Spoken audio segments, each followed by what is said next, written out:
What's going on, everybody? It's your boy MCD, aka Young Brooke. Trying to rich one day. I'm looking a little rough. Mustache still gotta go.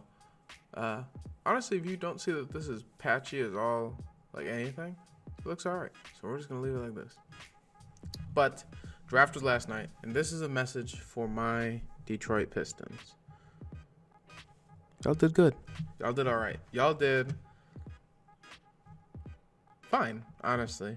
Killian Hayes. Cool. That's what was there at 7. We need everything. So I don't care. That was great. I mean, start from somewhere. He looks as...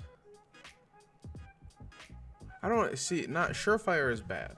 He's definitely not a surefire prospect. He could definitely be a bust. Anyone can be a bust. But, like... Okay, so they pieced this draft together well. How about that? Since everyone is getting shipped off, everyone's getting out of town. They did what they needed to do and got rid of Luke Kennard, which was a waste of being on our team at this point. I don't know why we kept him this long. We probably could have gotten more for him when people were looking for shooters at like deadlines and stuff. But whatever. I'm cool. Get him out of town. He does not need to be there. He was just taking up space. A lot of people got it. I don't think we can get off Blake's contract. So when that's over, wait. Does he have 2 years left? Because if he has 2 years left, we're in trouble. No, we're not going to be good anytime soon. So, but okay. So back to what I was saying. The only pick, in my opinion, well, no, because I don't want to say that. Because I don't know. You know what? I'll say it.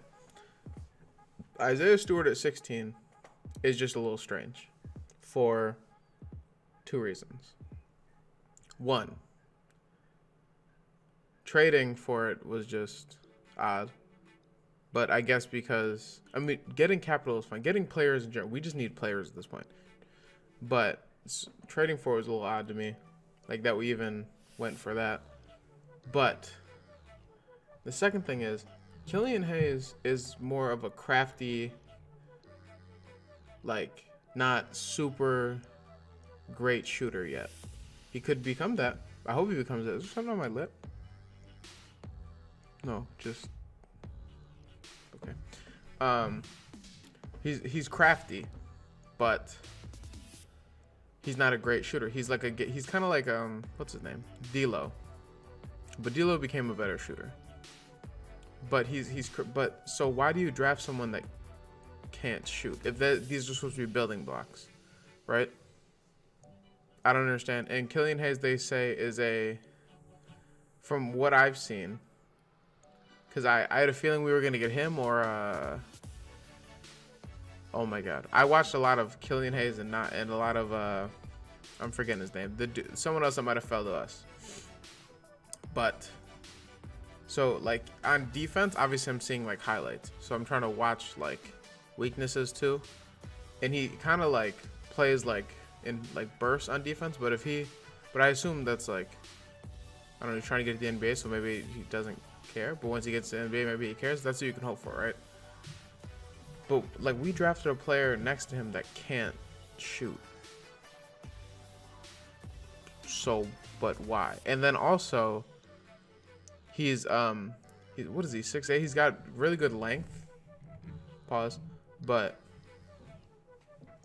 He's not a defensive like he's not a super switchable big. He can barely guard from what I saw. He has trouble like getting out to guard like stretch fours. So if he can't guard people his size, why? But but if he turns, I'm willing to be wrong. Offensively, down low, but again, you're clogging the paint for a crafty ball handler who's trying to get downhill, or like pull up for a mid range. You're clogging the lane if you're there, and if you pass it to him, if he develops a shot, great pick. If y'all think you can develop him a jumper, cool. But I haven't seen us develop talent well in a long time. So I really like Sadiq Bey at 19. People, I don't know why people are questioning his jump shot. Maybe because it looks a little flat. and like maybe they think he'll have trouble with range. But 45% from three, if he can't shoot in the NBA, I think that's more of a confidence thing than it is just an ability thing. But that's a great pick. Put him next to someone who has questionable defense in Killian Hayes. That's fantastic. That is a great idea. That's just a really good pick.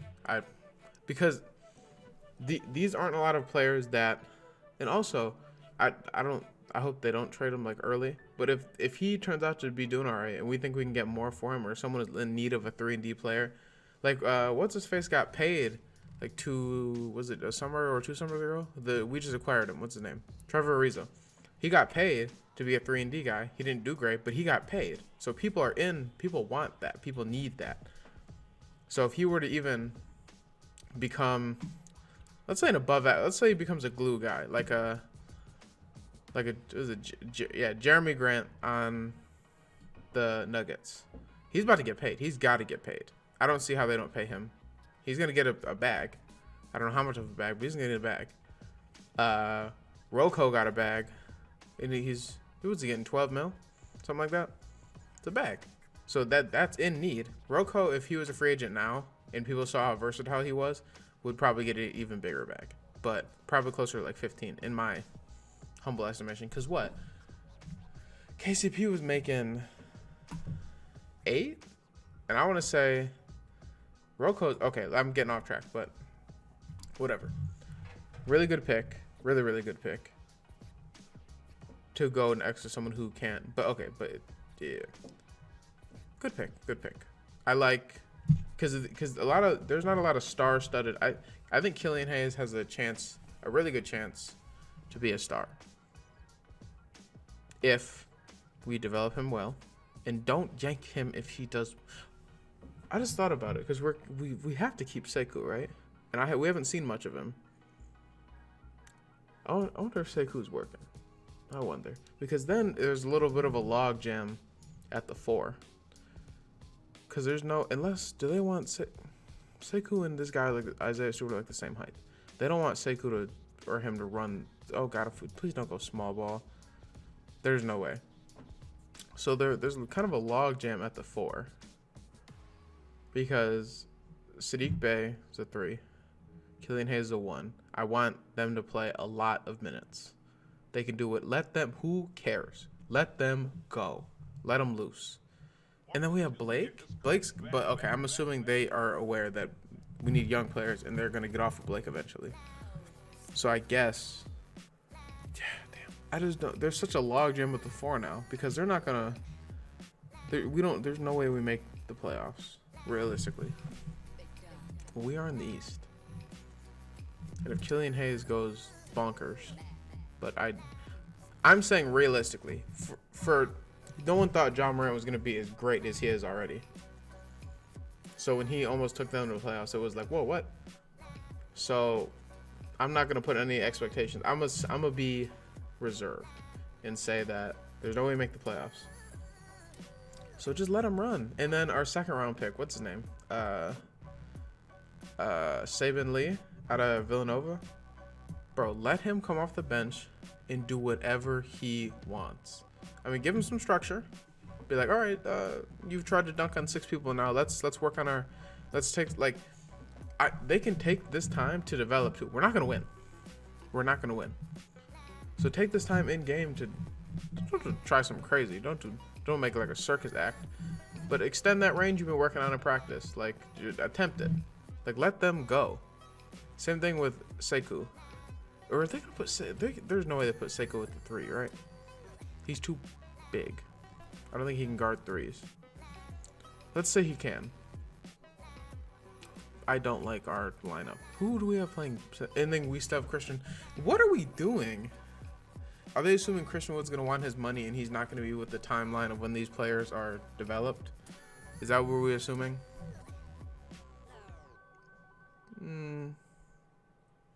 Right? That has to be what we're assuming. Is that Blake is gonna be gone eventually. Yeah, we have such a log jam at the big now. I guess maybe they were just taking best player available, and we'll figure it out later. Because if that's what they're doing, then fine. I have no gripe with what they've done. I don't know if there was any players left in their second round pick that were a reach, that like has like that like break or like make or break potential, like where they're gonna be a stud or they're gonna be a bum. I don't know if there was any of those players left or just around, like any foreign players that are like gems or potential gems. You know what I'm saying? But I like the second round pick as a sixth man. I don't think he ever plays like starter minutes. How long have I been talking? All right, I'm gonna wrap this up soon. I don't think he ever plays starter minutes, just because he seems like kind of like the dude that plays. Who's he play for? He just got traded, didn't he? In the Chris Paul deal. He was a G League for the most part because he had to be, right? Because he came out of high school or like prep school or whatever. Jalen LeCue, yeah, Jalen LeCue. He seemed kind of like him, but I don't know. I like Killian Hayes. Last thing, work on the jumper in the right hand, and then I'm happy. Even if he's not a sniper at any point, I'm cool. Because Luka's not a sniper, but he's at least competent from out there. Does that make sense? He's competent to where they're like, all right, well, if we just leave him open and he starts, if he gets hot, he hit that step back for the game and it was a 3. Be competent from out there. But it's been your boy MCD. Detroit Pistons, you didn't disappoint me, but let them play. Let them play. There's no reason not to let them play. I have a feeling, because the thing with Sekou where they would yank him after. Okay, I'm gonna go on a rant. We know MCD. Detroit Pistons, you didn't fail me, and I'm out. Peace.